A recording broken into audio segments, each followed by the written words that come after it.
Gregg and Josh are not paid critics. They are not experts, nor do they claim to be. They are just two nerds that love to talk about internet shows. However, they're still going to tell you about what they think. So sit down, relax, and enjoy the latest episode of All Queued Up.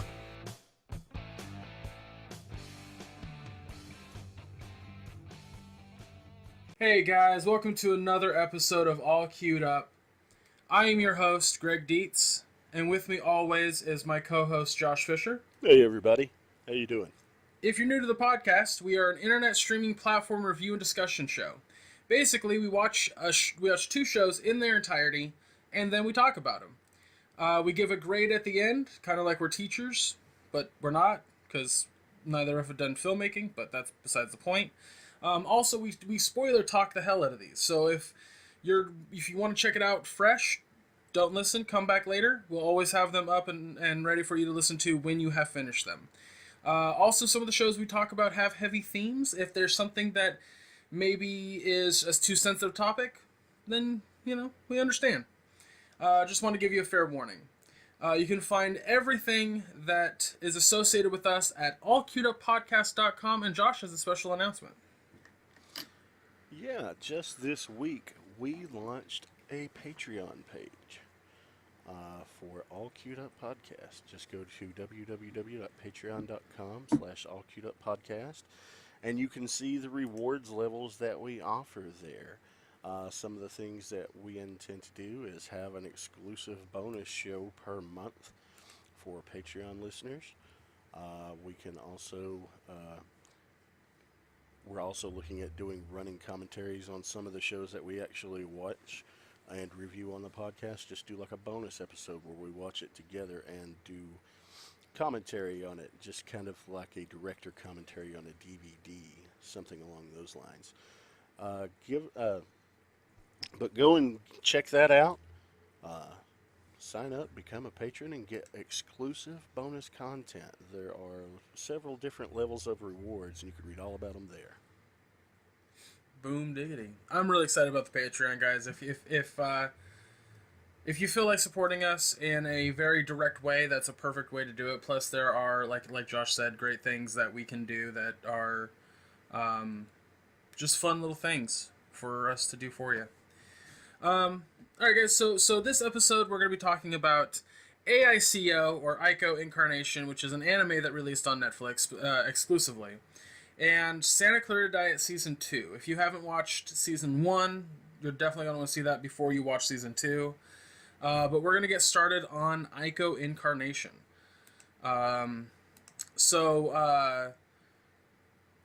Josh, do you have a synopsis for this show? Because I couldn't even think of one after watching it. I do. Basically, it's set in the year 2035. A biological research project is started to create artificial and intelligent cellular organisms, A.I.C.O. This project went awry, and it resulted in an incident called the Burst, which transformed a large part of the countryside in Japan into a quarantine area. And it was infested by the rampant growth of these synthetic organisms that everybody just referred to as matter.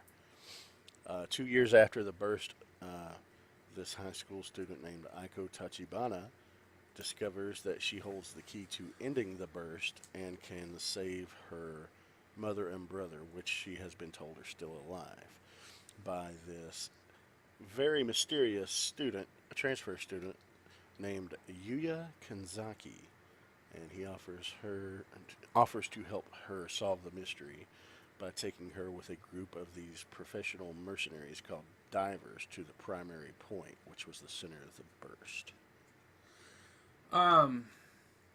Yeah. And if it sounds as convoluted as what I just said, yeah, it was. Yeah, I was. It's out there. It was very. So I watched it dubbed because I was busy doing other things at the same time. And I'm pretty sure that Netflix doesn't use SAG voice actors because it was as awful as Dark. It was. I watched both the dub and the sub, and even the native Japanese version, subtitled, wasn't great. Really? Well, that's sad. There was it's not because of the story. The story of this, I really enjoyed the story behind it, the premise behind it. The dialogue was garbage. The dialogue was garbage in this show, and a lot of it, and I noticed this in the Japanese sub version, there was a lot of audible exclamations. A lot of, oh, that kind of shit. Yeah. And it got old, and it wasn't as prevalent in the English version, so I switched over to the dub, and it was bad. The dialogue in a lot of places was terrible. You're getting a lot of exposition, and then the character questioning directly what exactly was just explained, and then having it explained again, and then re-questioning it.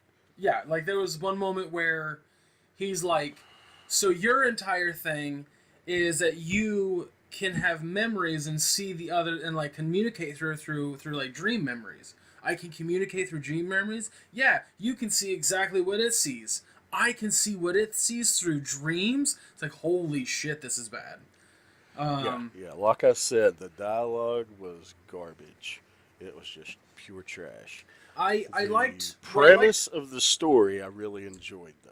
Yeah, I was gonna say I liked what they were trying to do. The way that it was told and the dialogue was so bad that I had a really hard time getting into any of it. But I was like, I like what they're trying to build here, which was basically this like neat sci-fi story about a time in which humans played God and it fucked up. Like that's what I liked about what they were trying to do. But again, as we've stated numerous times, much like this anime does in certain scenes, it's just poorly executed, like very poorly executed. There are scenes where characters die or get injured in some fashion, and I could care less. I had no attachment to anybody in any way, shape, or form because they don't allow you to. There is no. It's like watching a. I think they're called. Whatever. If you've seen Attack on Titan, in one of the very early episodes, there's scenes where these soldiers who are on zip lines are getting eaten by titans, and you're supposed to be like, "Oh my god!" But it never feels that way because they don't give you any context to those characters. You just kind of know it's horrible. And that was the same scenario with this. Like, but they lingered on it. Like, it was supposed to mean something, and it didn't. Yeah. The only major character death, from the protagonist's standpoint, was the one special forces guy who threw together the mission. And he dies like 8-9 episodes in. But even then, it's just like, okay, so Daisuke is gone. There's still like 9 of them left. Yeah. And it never felt, even though they explain that there's these horrible stakes, it didn't come across that way. It took forever to get to anything important too. I remember like watching this and like watching those stakes and watching everything kind of unfold, and then it got to like episode, I want to say the 4th to last, when they reveal like her history or whatever, like the fact that the guy that she's been with the entire time is actually like the doctor or her dad or something like that. He was actually the surgeon that performed the operation on her and transplanted her brain. That's right. From her original body to the artificial body that caused the entire instance. Yeah, when they explained that, that's when I think the story kind of really picked up and got interesting. Because before that, it was just like, hey, these amorphous blobs that just keep attacking them, and they're fighting for their lives, and now there's this other organization trying to get them. Okay. Anything else, guys? Anything else you want to throw out? No? Okay, cool. Okay. Oh, now it's interesting that there's a connection to all this, and yeah, but that connection wasn't revealed until episode 9 or episode 10 That or was 11 out of 12 episodes. right. It just took forever to get there, and this would have been better as an anime film, I think. It That being probably would have been because there was a lot of filler, it felt like. Because these episodes were about 22 minutes to 24 minutes on the average. 12 of them, about 5 hours. It could have easily been trimmed down to a 2.5 hour movie, easily. absolutely. I will credit one thing on this show. The music was great. Oh, the music. Yeah, the music's great. It really they really attempted to set a tone. I just feel The like animation was also really good. that's what I was gonna say before you said music. I was gonna say animation. Animation was stellar. Like way better for this than other animes that I've seen that have better dialogue. Like I've watched shittier animes that, or shittier looking animes that. That's a terrible analogy. Basically, what I'm trying to say is that I've watched animes that I've enjoyed more that had worse animation. And so I have to absolutely credit this with just having really, really, really stellar animation. So, yeah, I don't know what else to say about it. I mean, I felt like the end game was fun to watch. But I felt like there were elements of this that could have been taken care of differently. So you know how we're discussing how there's these filler episodes where they're getting from point A to point B, having to fight this amorphous blob. Why couldn't those episodes have been backstory on these characters that we're supposed to care about? Yeah, because in these episodes, like when they go to these points in this zone that has been inhabited by all the matter and quarantined off, they're basically doing the same thing over and over again for 2 or 3 episodes. And you're given very little character development on any of the characters. You're just seeing them perform various tasks to get through, and then the same objective. Oh, we close the gate here, we paralyze the matter for extended time, we can resupply, camp, and rest, rinse, repeat. Yeah, Like, okay, give me some character growth. absolutely. You get very little of that. You do get some, but not enough to maintain your interest and make you really give a shit about any of the characters. Let me give the audience a little context to the importance of stories.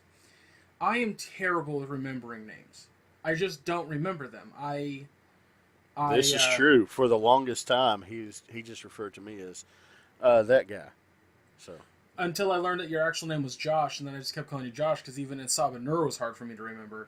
But that being said, I was making a joke, but that is actually kind of true. I'm just awful with remembering names. I really, really am.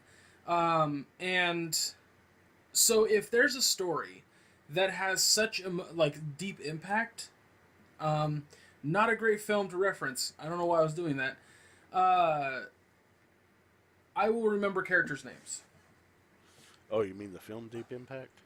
That was the joke I was going for. Yeah, I didn't quite pan out, but don't worry about it. Great movie. I don't remember any characters' names in this at all. Not even a single one of them, except for maybe I.C.O because it's in the title. That's it. Yeah. Off the top of my head, I remember I.C.O and I remember Kanzaki, but I would actually have to look at the cast list to remember the names. One, because, I'm not fluent in Japanese, and these are all Japanese names. But, one of my favorite series is the Gundam Iron-Blooded Orphans series.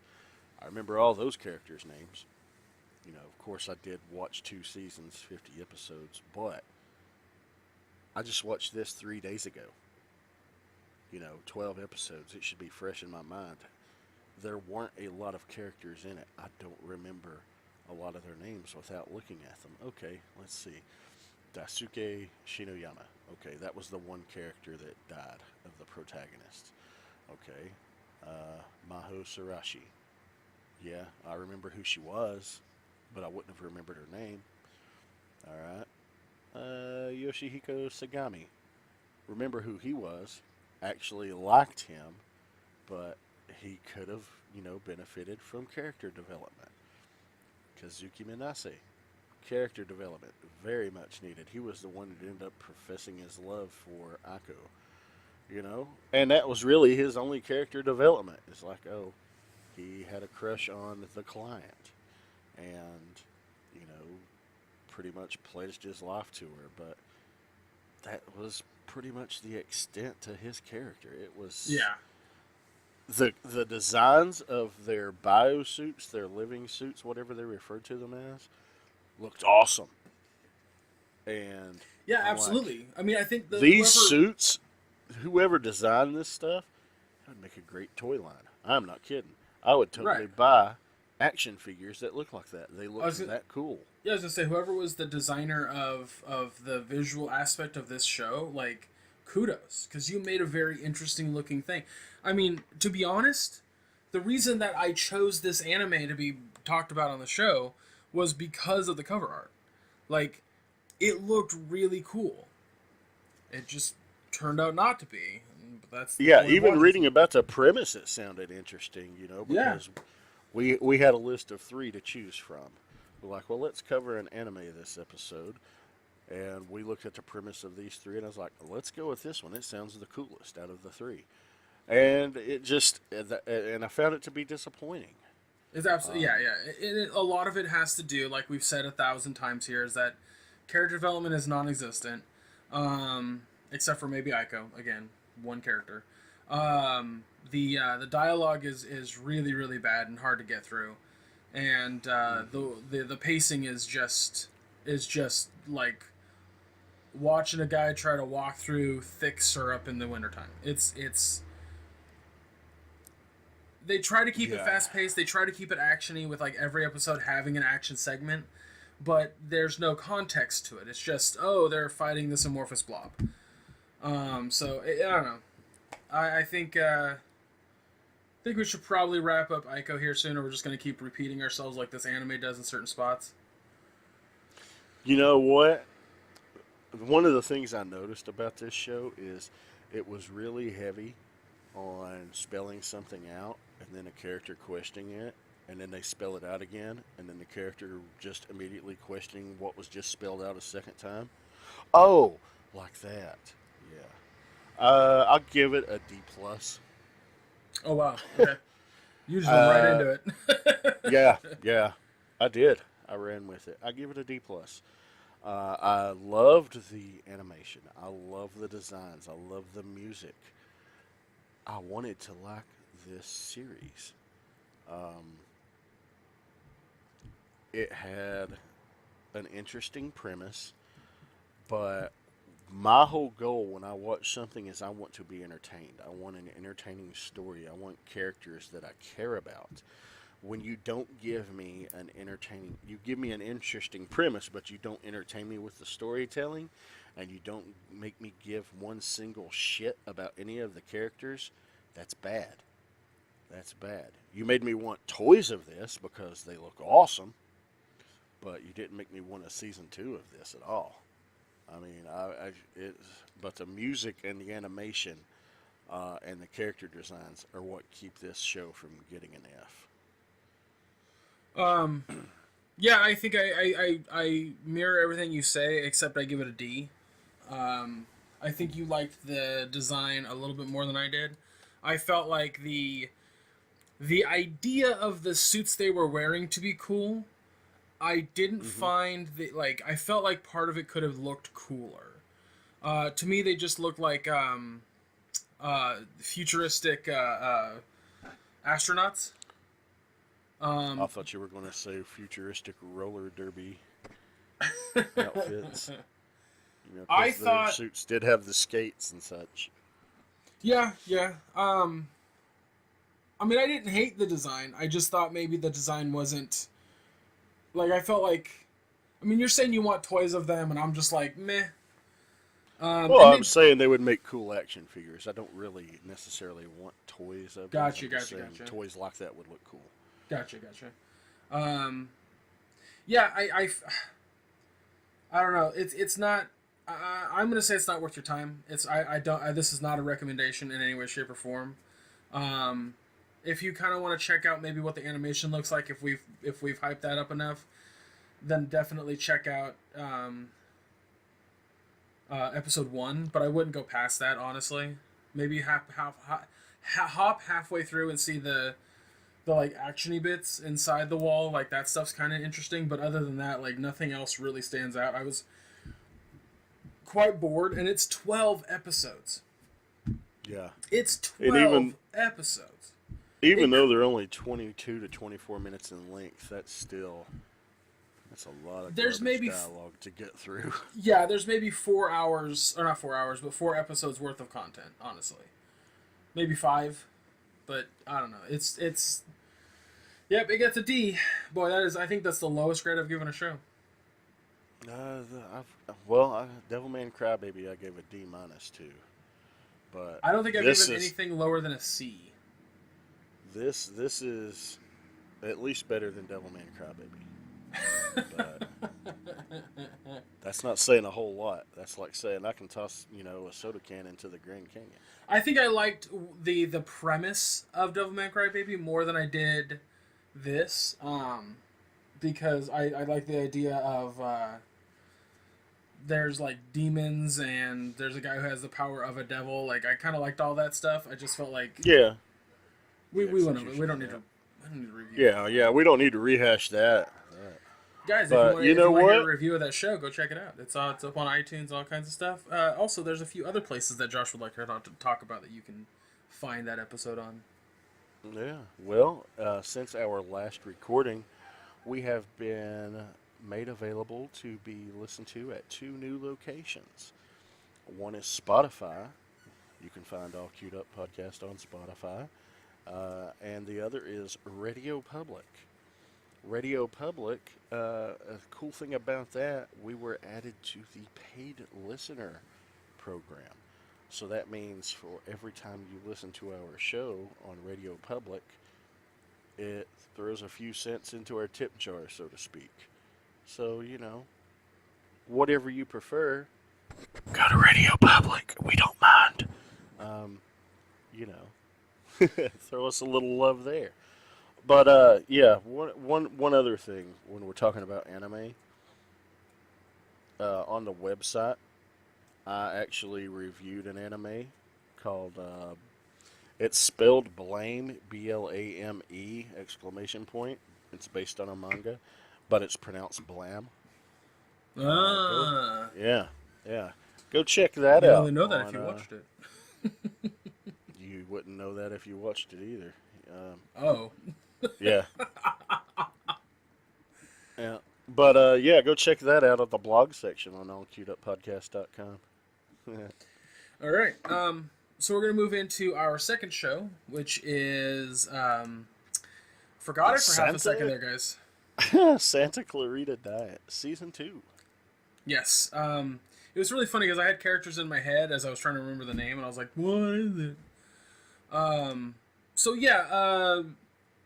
Santa Clarita Diet, if you haven't seen the first season, the brief synopsis is that there's a couple. Josh can probably remember names better than I can, but we'll get to that in a minute. Joel and Sheila Hammond. There you go. But they moved to Santa Clarita to start a very suburban lifestyle. They're both realtors, which we'll get to that joke in a moment. And through the course of being very, very white, as I'm using quotation figures here, Sheila goes on a diet, and it turns her into a zombie, but not your typical zombie. More of a functioning, real human-looking zombie, but she's undead. She has like a black goo inside her, and through the course of season 1, she is going feral. So by the end of season 1, she's locked in the basement, and her family and whatnot are afraid of her going feral. Josh, I had already watched season 1 and I adored it. What did you think of season 1? We'll get into season 2 in a minute, but what did you think of season 1? Absolutely loved it. Oh my God. I am a huge fan of Timothy Oliphant. As am I. Some of my favorite things that he has ever been in: Deadwood on HBO, Justified on FX, are two of some of my all-time favorite shows, and he was the main star in both of them.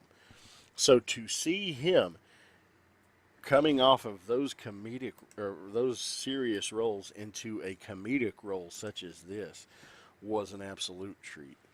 I absolutely adored him, and I love Drew Barrymore. She's always been hit or miss, but I've always loved Drew Barrymore. But in this, the dynamic between them is so wonderful and joyful. We had never seen the show. It's been in my watch list for a year now, and I just never gotten around to it. And Misty and I sat down. I was watching it, and she was working, and she was in her office, and she had the door open because a lot of times I'll be watching things and she can hear because as long as she's not actually making a phone call, it's okay. So she's listening to it and she's laughing. It's like, honey, you're going to love watching this show. So she sat down and watched a bunch of episodes with me as well. But yeah, we adored it. That's awesome. I really enjoyed season 1. I felt like it had a lot of stellar ass moments. What's wrong with my language today? So yeah, I was very, very much looking forward to season 2, and I remember talking to you about it last week, or not last week, but the week before, where I'm gonna do that every episode. Where I was really excited about watching it and hearing your opinion on it because I just thought the show was that much fun to get to be in that world and whatnot. So season 2 starts right up where season 1 left off. Sheila's still in the basement. They're worried about her going feral. However, the daughter of Sheila and Joel, what's her name? Abby. She has a friend who has a crush on her, and he's trying. Yeah, again, terrible with names, guys.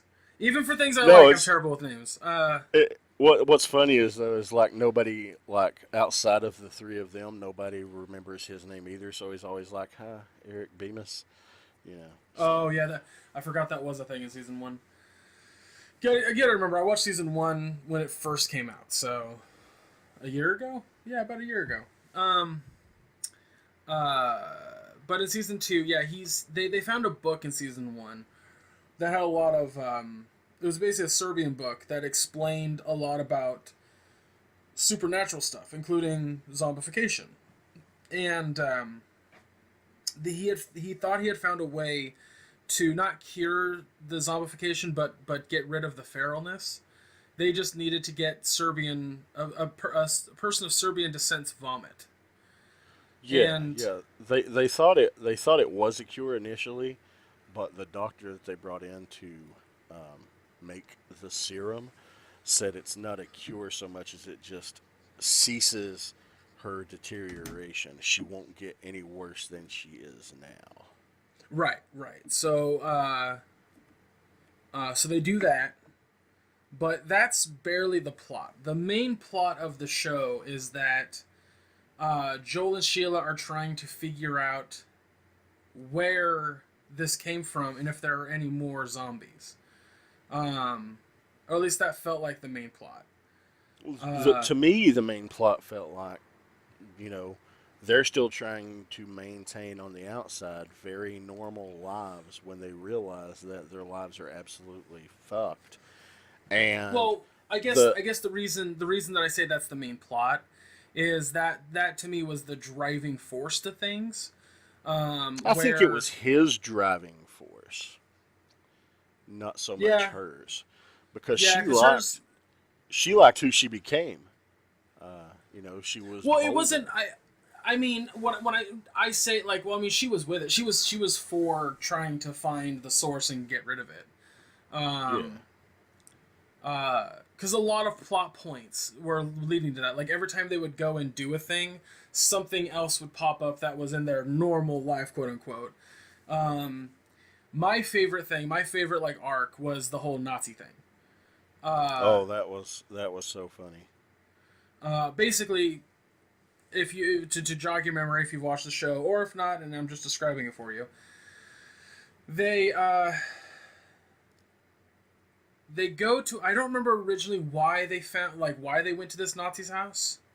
Because Gary, uh, remember Nathan Fillion's character from the first episode of the first season that Yeah. she ended up killing, spoiler alert, and they buried him in the desert, spoiler alert, uh, where they're real estate agents, uh, realtors, or realtors, um, they discovered that a new housing development that they wanted to get the lead on was going to be placed right where they buried Gary. So they go to dig him up and they discover that they didn't destroy his brain. So his severed head's laying down there at the bottom of this hole. He's like, "You guys are horrible people." And Gary becomes kind of like their live-in head. Yeah. But Well, it was that- his well- niece. He Oh, wanted that's to right. leave his That's niece and her newborn daughter his house in Michigan. And they went to take her the deed, and then she's like, "Well, I can't even get there because my ex-boyfriend stole my car." So that's how they got to Boone's house, Boone the Nazi.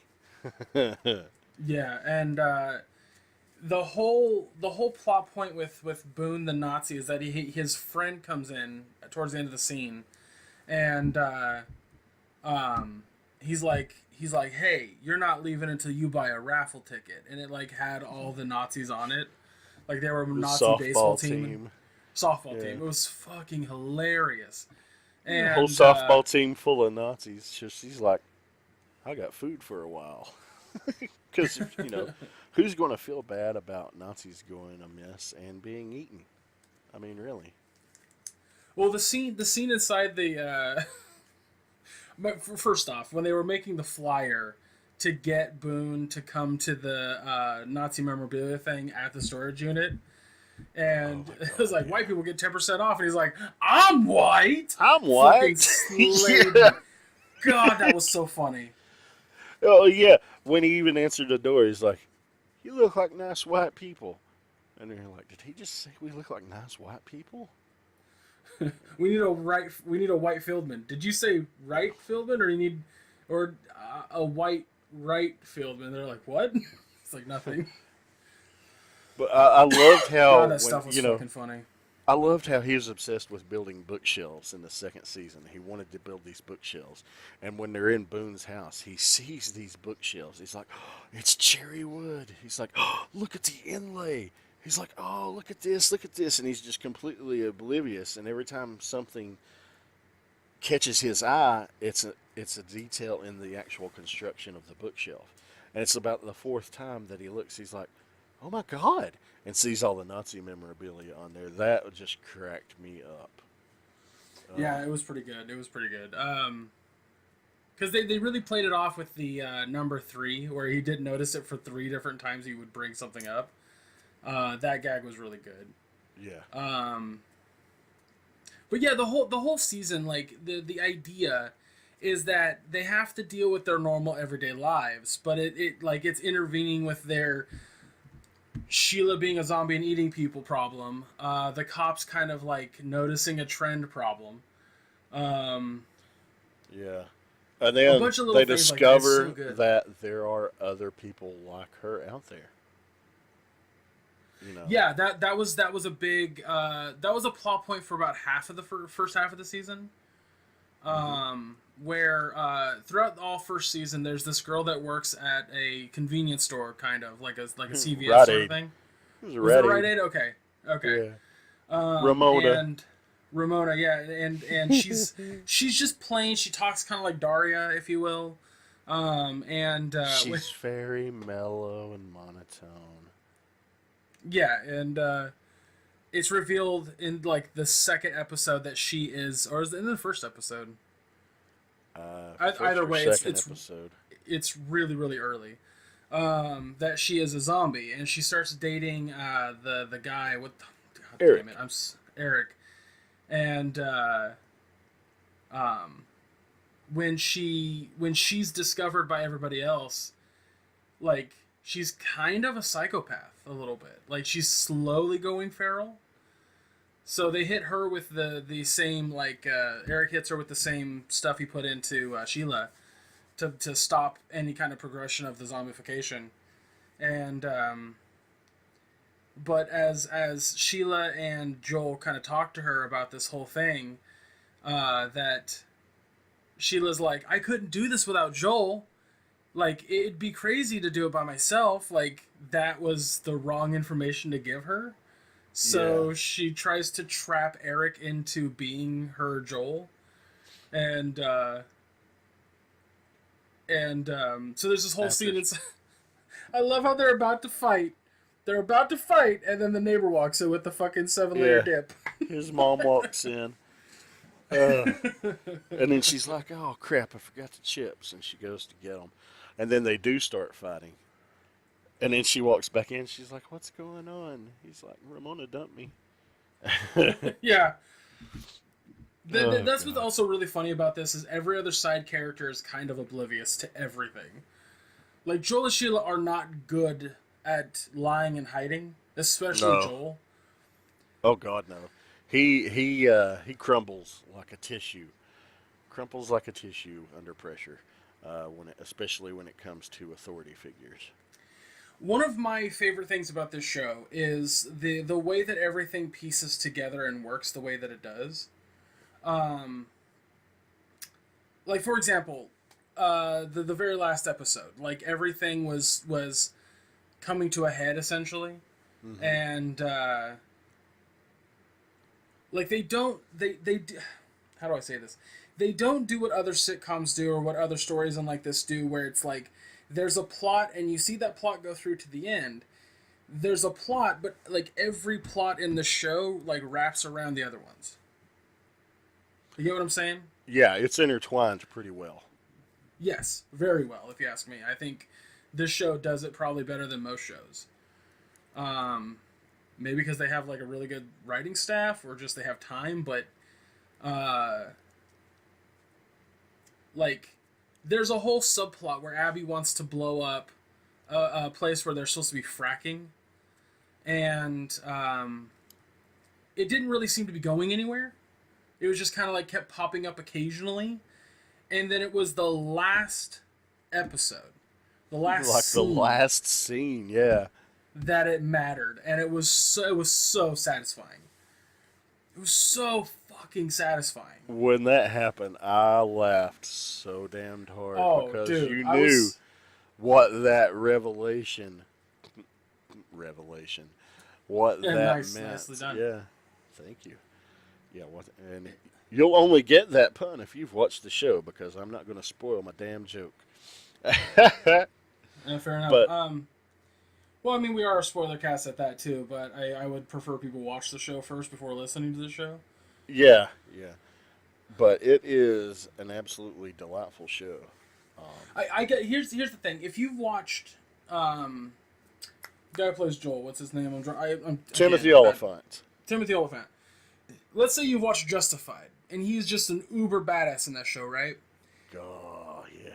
And then you go and watch this, he is an entirely different character. If there were two shows that you could watch back to back to show Timothy's range, this would be yeah, Justified and Santa Clarita Diet, just incredibly, and pretty much entirely different characters. This is pretty much the first thing he did after finishing Justified, wasn't it? I believe so. Yes. And I love the fact that he got Patton Oswalt, as a guest star, even though he's only in a couple of scenes in one episode. Just the fact that they got to share some screen time, because Patton Oswalt was on Justified. And where was he? Where was he in Santa Clarita Diet? He was the virologist in episode 2 or episode 3 of the first season. Okay. I was like, because I did not remember that, honestly. Yeah, Yeah. Okay. That is really cool. I didn't even put that together. I love the fact that Gerald McRaney showed up in season 2 as a guest star, and he was a guest star on Justified. So it was cool to see people that Timothy Oliphant has worked with in the past show up on screen just to share a little bit of screen time with him again. Yeah. Yeah. Yeah. I mean, I would I totally shit if they ever get Ian McShane to show up. Oh my god. It's not impossible. I know that like Ian McShane actually likes to do comedy roles. Oh I've yeah, he seen. did Yeah. Hot Rod, Yeah. That's right. Yeah. Yeah. I which I think it would just be like it'd have to be a bit role, something that either A, you weren't paying him a lot for, or you didn't pay him at all, and he was just doing it because Timothy Oliphant and maybe some other people are friends. The fact that Nathan Fillion, like I thought it was just a bit role for the first season.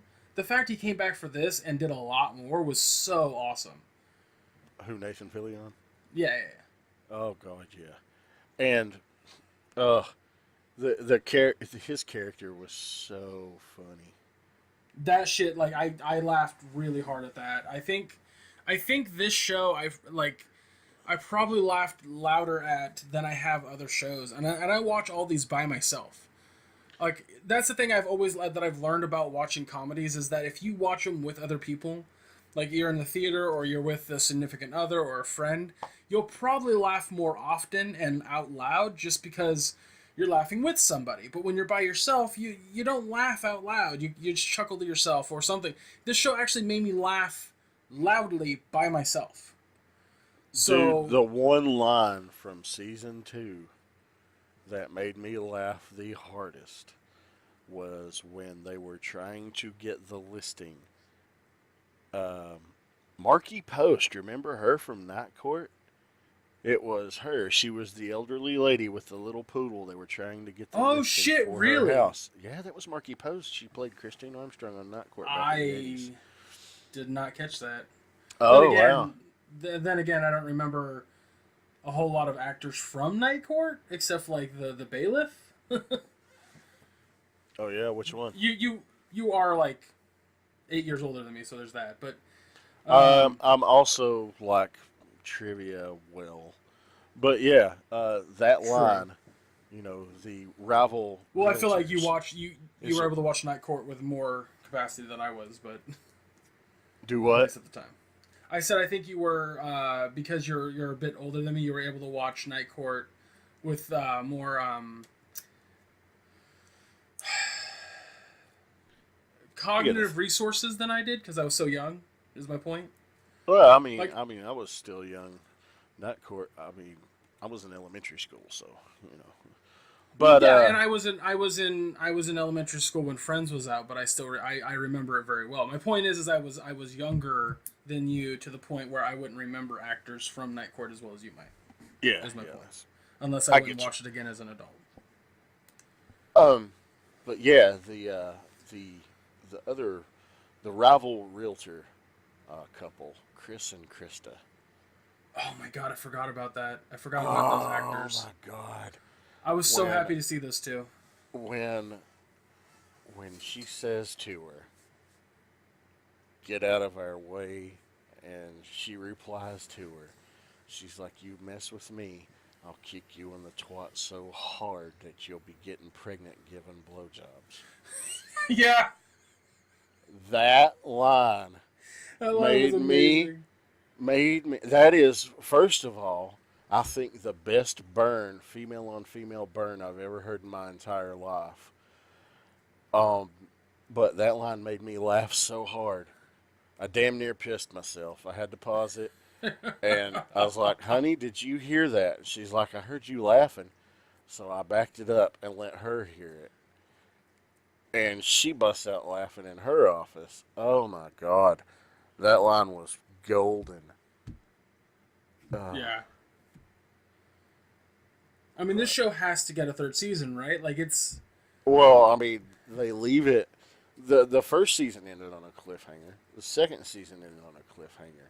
And I know people today, they don't like their fucking cliffhangers. They want everything wrapped up in a neat little bow. But you know what? TV didn't always work like that. TV always ended on a cliffhanger, especially in the 80s. Oh yeah. Who Oh Shot god. JR? That was the biggest cliffhanger of all time. Yeah. Dallas back in 82, 83, 4, somewhere in there. Do you remember the Who Shot Mr. Burns? Who Shot Mr. That Who? thing, Mr. Burns. Oh, dude, honestly, I've never watched The Simpsons, but I do remember that it was. Yeah, I remember that. I haven't watched The Simpsons since before Misty and I met. It just I got remember. I old remember to being a me. big deal. That's my point. Like I remember. Yeah, it being, was a like, big deal. It was absolutely a big deal, and the reveal of who actually did it was just funny as hell. I think I want a third season because I think like it's just that funny. The writing's just that good It's that I just want more of it. cleverly written. It's super clever. Like I think that for me, that's the important thing of the show is how clever it is. Like that's the Yeah. thing I loved about Futurama was how clever it was, and this show kind of brings back those same feelings of how just brilliant and smart it can be. So, And um, I love how all the little details, something that may not seem significant turns out to be significant later on, or something that is made to look significant, totally inconsequential, just to keep you guessing. absolutely, Like absolutely. like one episode, I think it was in season one, maybe it was season two. I don't remember specifically which episode, but Abby, Sheila's looking for her briefcase. Abby notices her briefcase on the kitchen countertop, notices blood on it, wipes the blood off, and drops the paper towel in the wastebasket. And it kind of focused on that paper towel. You're like, ooh, is that going to come back to bite them in the ass somehow? But no, it was never referenced again. But other things that seemed insignificant do come up. So I love how it does that kind of thing. Yeah, I completely agree. I think I'm gonna just go ahead and give my grade right now because, well, I want to. I'm gonna give the show an A. I think that with it's clever writing, like you just talked about how you never really quite see things coming. It's not predictable, but it's extremely hilarious. With either one-liners or just situations in general that are just funny. With characters that don't feel out of place, with situations that don't feel too awkward. Like they're not office awkward, but they're definitely still awkward. But you as the audience member don't feel awkward for watching it. With being able to kind of get away, I guess on Netflix it actually really works because they're able to get away with a lot more gore and a lot more uh,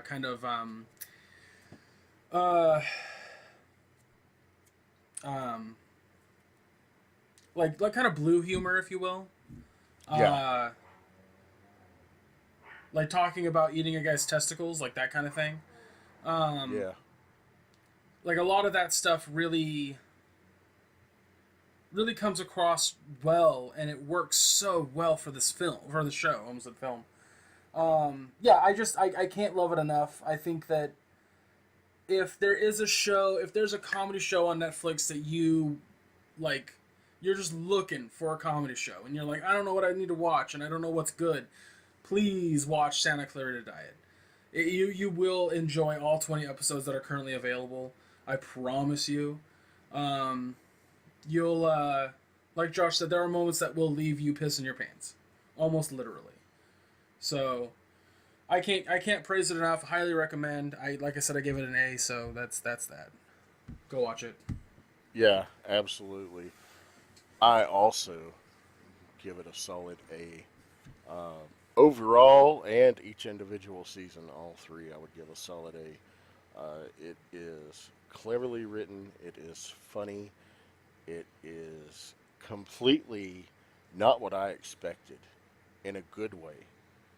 The only thing I knew about is, I thought it was something related to cannibalism, as we touched upon in the last episode when you mentioned we were going to watch this. I was like, Oh, yeah, she eats people. Well, there's a reason why she eats people. It's because she's undead and she has to eat people. I mean, come on. When she finds out that they're trying to see if she can eat a freshly caught animal, and she dons this rain poncho while at an open house and is chasing and diving after this rooster in a backyard, that is just comedic gold to me to see her belly flopping on the lawn. Yeah. Just absolute hilarity. And the whole running gag, the is it realtor or realtor? Realtor or realtor? And you're like, we're realtors. We don't have an extra syllable. Here's what's It's great like, about that, Josh. Also, just to throw this out there, that gag was in doesn't. They don't beat Justified. you over the head. They also don't beat you over the head with it. It's not a constant thing. It's like, it's occasional, and when they do it, it's just there. It's just a gag, and it's funny. Exactly. But I love the way they worked it in. She's like, we're realtors because we go the extra mile for you, that kind of thing. And I was like, Yeah. oh, it's just, there's clever humor, some really, some great guest actors. I mean, Andy Richter playing their boss, Nathan He is Fillion. amazing. Yeah. Thomas Ian Lennon. Oh my God, I love Thomas Ian Lennon. Yes, I forgot he was. I forgot he was the principal in the show. Yeah, yeah. I mean, there's Patton Oswalt in the first season. Uh, it's just some really good, Gerald McRaney in season two. Really good guests, really solid writing. The music's funny. You know, the characters are all enjoyable. Uh, I give it a solid A. Definitely go out of your way to watch the Santa Clarita Diet. You will enjoy it very much. Awesome. I'm really happy you liked it, Josh, because I was gonna watch season two regardless, and I thought, you know what, we'll throw this in the show. I want him to see season one, so I'm gonna kind of force you to see it, and yeah, I'm really happy that we saw eye to eye on this show. Yeah, it was good. All right, guys, so that's gonna do it for all queued up episode 15. Yeah, I think I got that right. No, No, this is 14. 14. 15's next episode. Speaking of episode 15, we're going to be talking about Lemony Snicket's A Series of Unfortunate Events Season 2 you can find on Netflix. It'll be basically every two episodes is one book. So I think this next season is the next 4 books, if I'm not mistaken. But anyway, it's a fun show, I promise you. But, season 2 might suck. I don't know. We'll see. We're also going to watch a show called Electric Dreams on Amazon Prime. The way that it's been described is kind of like Amazon Prime's version of Black Mirror. Apparently, they're all short stories based on Philip K. Dick's novels. So I'm excited about that. But yeah, guys, go watch those two. Come join us for episode 15 in 2 weeks' time. And guys, again, we want to thank you so much for all the support you've given us. Whether it's going to the Facebook page, the discussion page, and suggesting shows for us to watch, or just talking to us. Just talking to us individually. It's been fantastic to hear that there are people that are watching the show and thoroughly enjoying it. And that's not all. I mean, Go ahead. yeah, I mean, what the T-shirt thing. Yeah, People we're have definitely going people to get to that. Oh, okay. Yeah, people have been asking us, hey, where can we get T-shirts? You guys got T-shirts available? So, the answer is yes, we're going to have T-shirts. It is going to be an all-black T-shirt, and it is going to be the All Queued Up Podcast logo with the cartoon versions of Greg and myself on the front. They are going to be available for pre-order. $30 shipped. Just hit either one of us up on our personal accounts if you know us in person. Hit us up on our Twitter accounts, which are on the website. Hit us up on the Facebook discussion group and a message, email, all of that information is found on allqueueduppodcast.com. Just let us know what size you need, and let us know. We'll get that, and we'll let you know when we're going to place the pre-order. But yeah, we're really excited about that. And also, Yeah.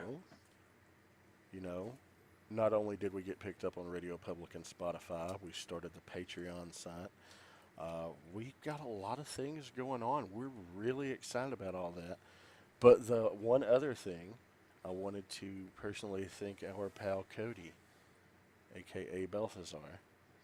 Oh yes, thank you. Yeah. Yeah, that wonderful little voiceover you heard at the beginning of our show. If you notice, the music was shortened down about 30 seconds, and we had that cool little voiceover. That's all thanks to Cody. Well, also, the podcast in the form that it is now is thanks to Cody. If he hadn't helped Josh with the with his computer and what we could do and couldn't do, like we wouldn't be doing it in the quality that we are now. So yeah. A lot of thanks to him in general. Yeah, Cody is he's taught me some great things about mixing and editing and just audio balancing. Put me onto some great equipment so I actually can hear the things that I was missing when I was using a cheap $10 pair of earbuds. Now that I've got this headset that I'm using, I hear things so much more clearly and better, and it's really helped in the mixing process. Yeah, I'm really happy that he helped us out there and got us on the right path, because I feel like now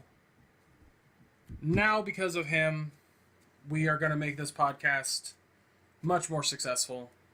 And with your guys' help with Patreon, shirt sales, shouting us out on other places, if there's a friend who's looking for a nice podcast where two nerds just kind of gush about shows or destruct shows like we did with A.I.C.O. Definitely, like, all that kind of stuff is a big thanks and a big help. That is something I want to mention too. On any proceeds that we make from T-shirt sales, any proceeds we make from the Patreon, all of that funding goes into keeping this show going, to keep us bringing the content, to help us improve our content. Honestly, it'll go to stuff that we need for audio, or it goes into the cost of the website. It goes into the cost of us using Netflix and Amazon Prime and whatever else. Like every ounce of money that we earn is going back into the podcast, so you guys have a better experience. Yeah, because hey, one of the things I always see in my Facebook wall, on my news feed, I need something good to watch on Netflix. And then you see 20 different people. Oh, watch this. Oh, if you haven't watched this, watch this. Oh, watch this. You know what? We want people to come to us. We want people to say, these two guys, they do recommend good shows. They know what they're talking about. We just kind of want to be the go-to place. Exactly. So, guys, we're going to wrap it up there.